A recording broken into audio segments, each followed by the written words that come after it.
Hello everyone, welcome to our final presentation for our project SightSense, a smart haptic alert obstacle detection system for the visually impaired. We are Group 5. My name is Anna Perez-Jarquin and I am an electrical engineer. My name is Jasmine Abraham and I'm an electrical engineer. Hello, my name is Giovanni Garces and I am a photonic sciences engineer. Hi, my name is Johan Johnson and I'm a computer engineering major. Project background. According to the World Health Organization, around 2.2 billion people worldwide experience some form of vision impairment or blindness. Our project aims to support these individuals by providing greater independence and improved safety in their daily lives. The main challenge we're addressing is that the traditional white canes can only detect obstacles by touch, which limits awareness and can lead to accidents, especially in unfamiliar or dangerous environments. Our motivation came from wanting to make everyday mobility easier and safer for people with vision impairments. We saw an opportunity to improve traditional tools by adding new wearable technology. That's how we came up with SightSense, a smart haptic system that detects obstacles and gives vibration or audio feedback. It's rechargeable and works great for both indoors and outdoors. What really inspired us was my aunt, who's visually impaired, which made this project feel really personal and important to us. Goals and objectives. The primary goal of the SightSense project is to create a wearable assistive device that will improve mobility and obstacle awareness for the visually impaired. Basic goals and objectives. For obstacle detection, we're designing a smart wearable device that can accurately sense obstacles within 2 meters and with at least 90% accuracy. For operating time and power consumption, our target is at least 6 hours of continuous use on a single rechargeable battery charge. For response time, we're using a combination of 3D light and ultrasonic sensors to detect obstacles from multiple directions, providing fast feedback within 250 milliseconds. And lastly, ease of use is key. SightSense will be designed as a lightweight wearable strap on that's simple to set up and ready to use in under 30 seconds. Advanced goals and objectives. First, we aim to detect multiple forms of obstacles. To achieve this, we're integrating a forward-facing camera module that can recognize at least 6 object categories like walls, doors, people, trees, tables, and chairs. Next, we're implementing directional haptic alerts. By using a vibrational motor and speaker, SightSense can provide real-time directional feedback with less than 250 milliseconds of delay. This helps users immediately understand where an obstacle is coming from. We're also adding audio directional alerts using clear-spoken cues such as turn left, turn right, or stop. These audio prompts will help guide users safely while maintaining fast under 250 milliseconds response times. Finally, we're optimizing the system for indoor and outdoor use by calibrating the sensors and audio output to adjust for different lighting and noise conditions. For our stretch goals, we looked ahead to how SightSense could evolve beyond the current prototype. In the future, we'd like to add multilingual audio feedback like English and Spanish options to improve accessibility. We also envision features like fall detection through an accelerometer, Bluetooth or SMS alerts for emergencies, and GPS-based voice navigations to guide users to preset locations. These goals aren't part of our current build, but they represent the next steps towards making SightSense a fully independent mobility assistant. The engineering requirements which we will be presenting include high detection accuracy for multiple forms of obstacles, including people, walls, trees, curbs, ditches, drop-offs, and steps, greater than or equal to 90%. The distance of obstacle detection in front of the user should be up to 2 meters, and we should have an immediate response time between obstacle detection systems and real-time alerts less than or equal to 250 milliseconds. This house of quality prioritizes customer needs to engineering metrics, shows correlations and trade-offs, and benchmarks competitors to set design targets. Here is our final design. On the left is the CAD model, showing the internal stack controller, power, and drivers in a compact housing with defined cable paths. On the right is the 3D printed prototype. The angled sensor head and main bay match the model. Fasteners confirm assembly and clearances, and mounting check out so we're ready for full integration and testing. Hardware. Here's the full hardware flow. A rechargeable battery feeds 3.3 volt and 5 volt regulators. The MCU orchestrates everything. It takes bidirectionally with the ESP32 cam and structured light module, reads the ultrasonic sensors, and then drives 3 feedback channels. vibration through a driver and motor, audio through the amplifier and DF player to the speaker, and visual prompts on the LCD. The modular layout lets us swap boards during prototyping while keeping our power and data paths clean and reliable. Comparison and selection of hardware. For our main microcontroller, we compared the ESP32S3 Room, STM32F411, and Raspberry Pi Pico W. The ESP32S3 stood out because it offers the most balanced performance. It has 16 megabytes of flash, up to 34 GPIO pins, and strong communication options like SPI, I2C, UART, and CAN. It also includes built-in wireless capability and AI acceleration, which makes it ideal for our project's needs. Overall, it provides the best mix of connectivity, expandability, and processing power for our system. The MCU selected for the optical system was the ESP32 cam. The reason for choosing this MCU includes the built-in camera module, as well as the compatibility with the main MCU used for the overall optical system, which is the ESP-S3 Room. We chose the Hobbyant red dot laser module for our project because of the high power output, but ease of availability, as well as the same specifications as more expensive laser diode modules. We chose the Hobbyant red dot laser module for our project because of the high power output, but ease of availability, as well as the same specifications as more expensive laser diode modules. The optical filter that was used for our structured light system was the 650 nanometer bandpass Newport filter. The reason it was chosen was for its ease of availability, as well as its same specifications compared to more expensive filters.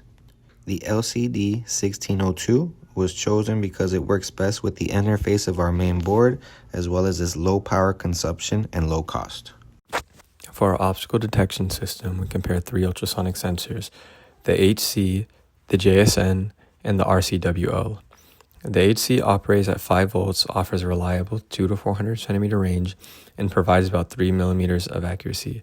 While it isn't waterproof, it's compact and affordable, making it ideal for our shoe design. The JSN is waterproof but bulky and more expensive, and the RCWL, though smaller, has less accuracy.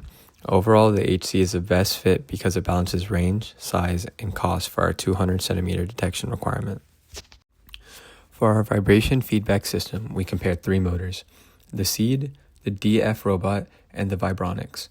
We selected the Vibronics motor because it provided a stable 170 Hz resonance, consistent tactile response, and excellent durability.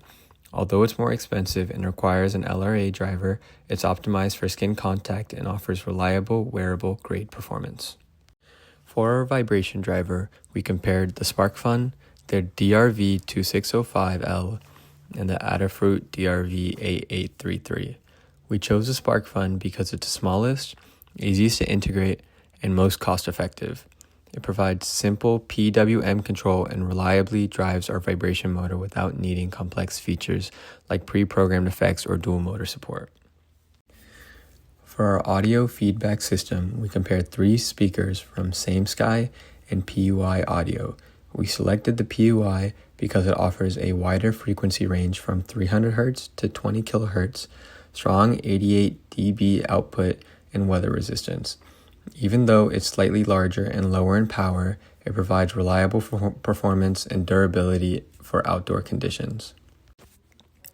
For our audio output, we compared 3 amplifiers: the Adafruit PAM8302A, the PAM8403, and the LM386. We chose the Adafruit PAM8302A mono Class D amplifier because it's compact, highly efficient, and perfectly matches our 3 to 5 volt system. It delivers around 2.5 watts of power, enough for clear audible feedback without the bulk or complexity of the other options. For our audio playback system, we compared the generic DF Player Mini and the DF Robot version. We chose the DF Robot DF Player Mini because it provides stereo audio output, stable UART communication, and official Arduino library support. Even though it's slightly more expensive, it offers more reliable performance and consistent sound quality, ideal for our audio feedback system. This table outlines the voltage and current requirements for each major component in our system. Our 3.7 volt battery powers two regulators that output 3.3 and 5 volts to supply the ESP32 boards, sensors, and actuators.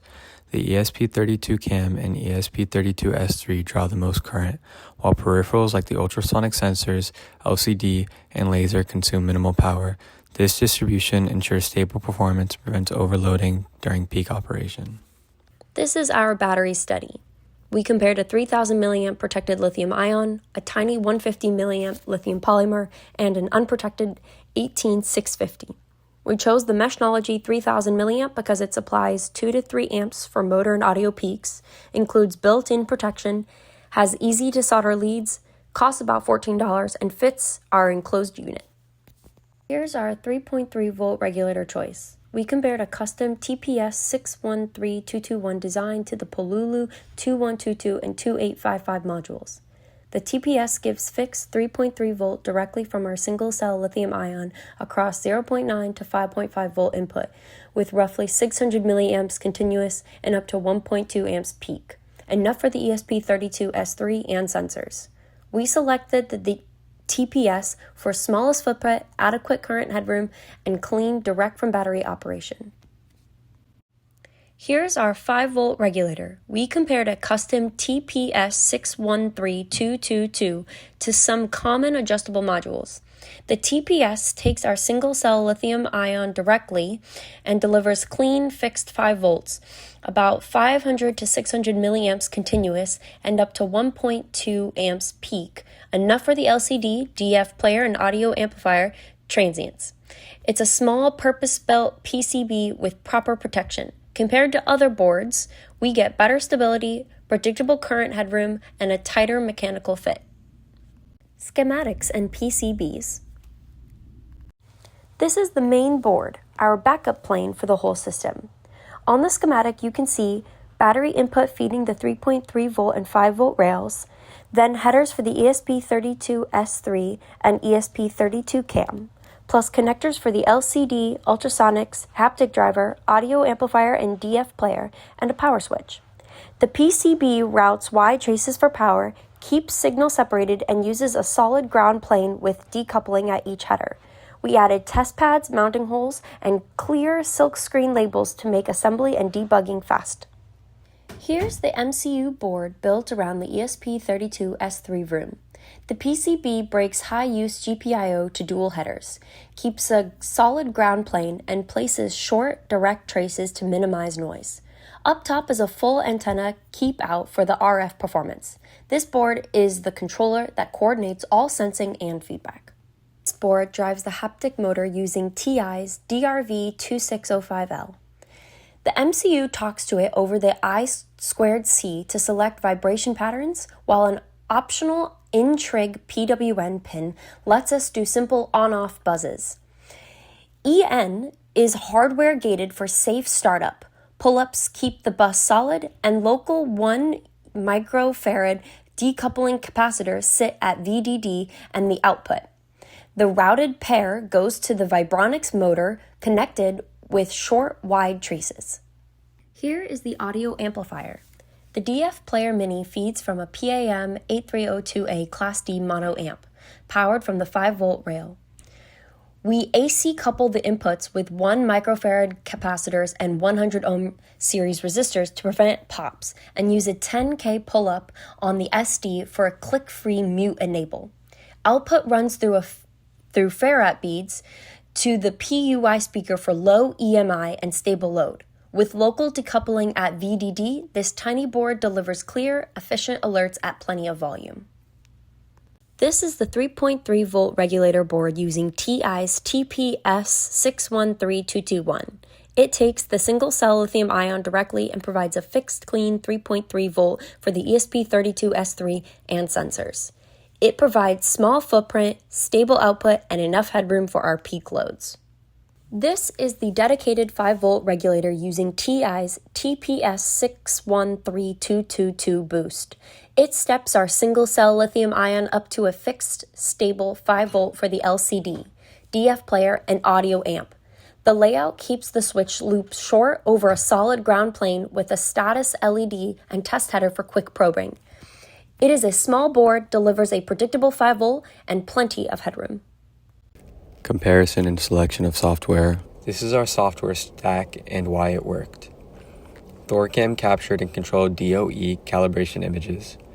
Arduino IDE plus the ESP32 BSP let us prototype and flash quickly, while the BSP handled camera, GPIO, and networking. We did deeper editing and debugging in VS Code. Canva kept flowcharts and state sequence diagrams consistent for reviews. GitHub managed history, branches, and PRs so we could experiment safely. Platform I/O provided reproducible, multi-target builds. Together, this stack balances speed, traceability, and reliable firmware from lab to field. These are the core libraries that keep the firmware lean and reliable. NewPing gives us stable distance reads with built-in averaging. ESP32 Cam handles camera initialization and frame caption for the vision stage. Wire is the I2C backbone to our peripherals. Adafruit DRV2605 abstracts the haptic drivers so we can trigger precise vibration patterns, and the built-in tone function drives speaker chirps for audible alerts. Together, these libraries standardize hardware access, reduce custom code, and keep timing and testing consistent. Software design. On boot, the ESP32 initializes the camera, ultrasonic sensor, and loads the edge impulse model. Each cycle, the camera streams a frame that we pre-process, grayscale, normalize, and light edge enhance. Then we run inference with EI classifier run to get a distortion confidence. In parallel, the ultrasonic task averages distance readings with outlier rejection.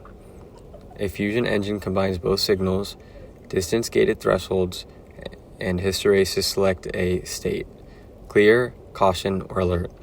Those states drive outputs, which are the DRV2605 aptic patterns and short speaker tones, with the minimum on time so cues are readable. Then the loop repeats in real time. This flowchart illustrates our detection decision process. Each new camera frame is analyzed through inference to check for any distortion in the projected grid. If a distortion is detected, the system checks whether the confidence score exceeds the threshold. High confidence detections trigger both haptic and audio alerts, while low confidence or no detections are logged and clear previous alerts to maintain accuracy and prevent false triggers. We start by projecting a structured light grid onto the floor. As we sweep different surfaces and angles, the camera captures different grid frames with and without distortions. In Edge Impulse, we curate and label images, drawing boxes around grid distortions for training. With light augmentation for blur, glare, and small rotations, we train a lightweight FOMO detector that's optimized for microcontrollers, producing a cell-level hits instead of a full-frame box. After tuning confidence in NMS, we export a quantized.tf LITE model and deploy it to the ESP32 for real-time detection. This flowchart represents the main operation of our system. It begins by initializing all peripherals and loading configuration settings. The ESP32 cam then captures a frame and verifies if it's valid. Once valid, the image is pre-processed and passed through our Edge Impulse classifier. If the confidence score exceeds the threshold, the system activates the haptic motors to alert the user. Otherwise, it remains idle. This continuous loop ensures real-time detection and feedback. Prototyping and testing. Calculations of the optical design include our detection box created by our DOE at 2 meters, which should be 1.46 meters by 0.7 meters height. And then we have calculations for our camera sensor, which has an active array of 1600 by 1200 pixels, as well as a 2.2 micron pitch. We get a field of view of 81 degrees, and doing calculations for our horizontal scene width, we have 1.2 meters, which falls in the 1.46 meters of our DOE detection box. All the processing for the obstacle detection will be run on chip. The flowchart below describes the camera and DOE projecting the laser pattern. the ESP32 cam capturing the image, pre-processing of the image being done, the FOMO interface being ran. We will then get the bounding boxes plus confidence scores, and then we will get our detection results. For our hardware testing, we broke the process into 3 stages. First, PCB testing. Before powering anything, we check for shorts and opens, then slowly applied power to verify that our 3.3 volt and 5 volt regulators were stable. We also measured current through each component to catch any abnormal draw. Next, we tested each subsystem individually: the ultrasonic sensors, vibration motors, and audio speaker. Finally, we moved to integration testing, connecting all subsystems, running our test code, and checking timing and latency across the entire system. For software testing, we split it between the ESP32S3 Vroom controller and the ESP32 cam. On the S3 side, we validated ultrasonic distance readings up to 2 meters, checked that the LCD shows accurate distances, and verified the DRV2605 vibration and DF player audio patterns at each distance zone, including timing so messages don't spam the user. For the ESP32 cam, we tested image capture, obstacle detection integration, frame rate consistency, and reliable communication back to the S3 board. For our performance evaluation, we focus on testing the ultrasonic sensors since they are responsible for detecting obstacles directly in front of the user. All of our trials were performed during daytime conditions, and we used a small wall as our consistent test object. We measured detection accuracy by placing the wall at increasing distances, starting close to the sensor and moving outward in controlled increments. Across these trials, the ultrasonic sensors consistently detected the wall out to our required 2-meter range, and the readings remained stable with very little variation. We also evaluated response time by measuring how quickly the sensor updated once the wall entered its detection range. In every run, the system responded within just a few milliseconds, performing far faster than our 250 millisecond requirement. Even though these tests were limited to daytime and a single object type, the results showed strong consistency and reliability from the ultrasonic sensors, confirming that the core detection functionality works as intended. Throughout our project, we faced several challenges mainly related to system integration and hardware reliability. During testing, a few of our sensors were accidentally damaged due to wiring and powering inconsistencies. Our initial PCB design also had layout issues that caused unstable connections. To address these, we improved our power regulation circuit to maintain stable voltage delivery, redesigned the PCB with proper grounding and spacing, and implemented stricter wiring procedures. We also added protection circuits and verified component ratings to prevent future damage. These fixes made our system much more reliable and consistent during final testing. Administrative content. For our project budget, we estimated a total of about $567. After completing our build, our actual cost came out to $493, staying well under budget overall. Most of our major expenses came from the PCB fabrication, ESP32 boards, and laser modules. A few components like the ESP32 cam and laser modules ran slightly over budget. Overall, we managed to stay efficient with our spending while still meeting all functional requirements of the SightSense wearable system. Work distribution. I served as the project coordinator, ensuring we stay on schedule by leading meetings, overseeing PCB and software testing, verifying hardware interfaces, and developing subsystem bench tests.